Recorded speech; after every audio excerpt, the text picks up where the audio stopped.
ಈಗ ದೇವಾಲಯಗಳ ಆದಾಯದ ಮೇಲೆ ಸರ್ಕಾರದ ಕಣ್ಣು ಬಿದ್ದಿದ್ದಕ್ಕೆ ಇದೀಗ ರಾಜ್ಯ ಬಿಜೆಪಿ ಅಧ್ಯಕ್ಷ BY ವಿಜೇಂದ್ರ ಆಕ್ರೋಶ ವ್ಯಕ್ತಪಡಿಸಿದ್ದಾರೆ.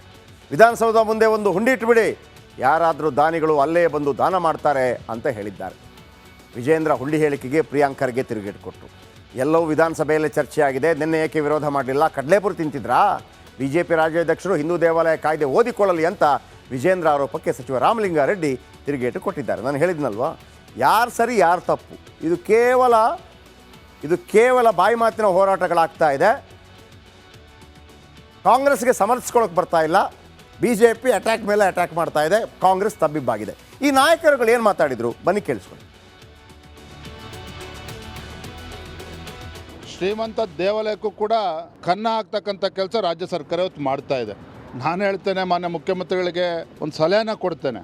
ದೇವಸ್ಥಾನದ ಹಣಕ್ಕೆ ಕನ್ನ ಹಾಕೋದ್ರ ಬದಲು ವಿಧಾನಸೌಧ ಮುಂದೆನೇ ಒಂದು ಹುಂಡಿ ಇಟ್ಬಿಟ್ರೆ, ಇಲ್ಲಪ್ಪ ನಮ್ಮ ಕೈಯಲ್ಲಿ ಆಗ್ತಾ ಇಲ್ಲ, ಸರ್ಕಾರ ನಡೆಸೋಕ್ಕೆ ಸಾಧ್ಯ ಆಗ್ತಾ ಇಲ್ಲ, ಹಣಕಾಸಿನ ತೊಂದರೆ ಆಗ್ತಾ ಇದೆ ಅಂಥೇಳಿ ವಿಧಾನಸೌಧದ ಮುಂದೆನೇ ಒಂದು ಹುಂಡಿಯನ್ನು ಇಟ್ಟರೆ ಬಹುಶಃ ಬಂದಂಥ ದಾನಿಗಳು ಅಲ್ಲೇ ದಾನ ಮಾಡಿ ಹೋಗ್ತಾರೆ.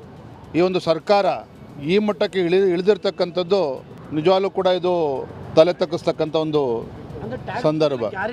ನೋಡಿ, ಯಾವುದೇ ಆ್ಯಕ್ಟ್ ಇದ್ರೂ ಕೂಡ ಒಳಗಡೆ ತಾನೇ ವಿಧಾನಸೌಧದಲ್ಲಿ ತಾನೇ ತೀರ್ಮಾನ ಆಗೋದು. ನಿನ್ನೆ ಅಷ್ಟೊಂದು ಪ್ರಾಧಿಕಾರಗಳನ್ನು ರಚನೆ ಮಾಡಿದ್ವಿ, ಎಂಡೌಮೆಂಟ್ ಆ್ಯಕ್ಟನ್ನು ನಾವು ತಂದಿದ್ವಿ. ಅವಾಗ ಇವ್ರೇನು ಕಡಲೆಪುರಿ ತಿಂತಾಯಿದ್ರಾ? ಆಮೇಲೆ ಇವ್ರು ಏನೇನು ಮಾಡಿದ್ರು ಇವ್ರ ಕಾಲದಲ್ಲಿ? ಅಂಜನಾದ್ರಿ ಬೆಟ್ಟಕ್ಕೆ ಎಷ್ಟು ಕೊಟ್ಟಿದ್ರು ಇವರು ಡೆವಲಪ್ಮೆಂಟಿಗೆ? ನಾವು 100 ಕೋಟಿ ಕೊಡ್ತಾಯಿದ್ದೀವಿ.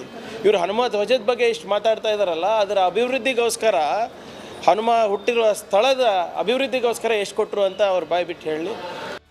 BJP ರಾಜ್ಯಾಧ್ಯಕ್ಷರು ಅವರಿಗೆ ನಮ್ಮ ಈ ಹಿಂದೂ ಧಾರ್ಮಿಕ ಪರಿಷತ್ನ ಅಮೆಂಡ್ಮೆಂಟ್ ಏನಿದೆ ಅದನ್ನು ಒಂದು ಕಾಪಿ ಕಳಿಸ್ತೀನಿ. ಆಮೇಲೆ ನಮ್ಮ ಈ ಆ್ಯಕ್ಟು ಇದನ್ನು ಕೂಡ ವಿಜೇಂದ್ರ ಅವ್ರು ಕಳಿಸ್ತೀನಿ. ಇದನ್ನು ಓದಲಿ, ಅವರು ಓದಿ ಅರ್ಥ ಮಾಡಿಕೊಂಡು ಮಾತಾಡಿದ್ರೆ ಅವರು ಒಬ್ಬ ಪಕ್ಷದ ರಾಜ್ಯದ ಅಧ್ಯಕ್ಷರು, ಅದಕ್ಕೊಂದು ಅರ್ಥ ಇರುತ್ತೆ. ಸುಮ್ಮನೆ ಬಾಯಿಗೆ ಬಂದಾಗ ಚಿಕ್ಕ ಮಕ್ಕಳ ಥರ ಆಪಾದನೆ ಮಾಡೋದು ಆ ಒಂದು ಅಧ್ಯಕ್ಷ ಸ್ಥಾನಕ್ಕೆ ಗೌರವ ತರೋದಲ್ಲ.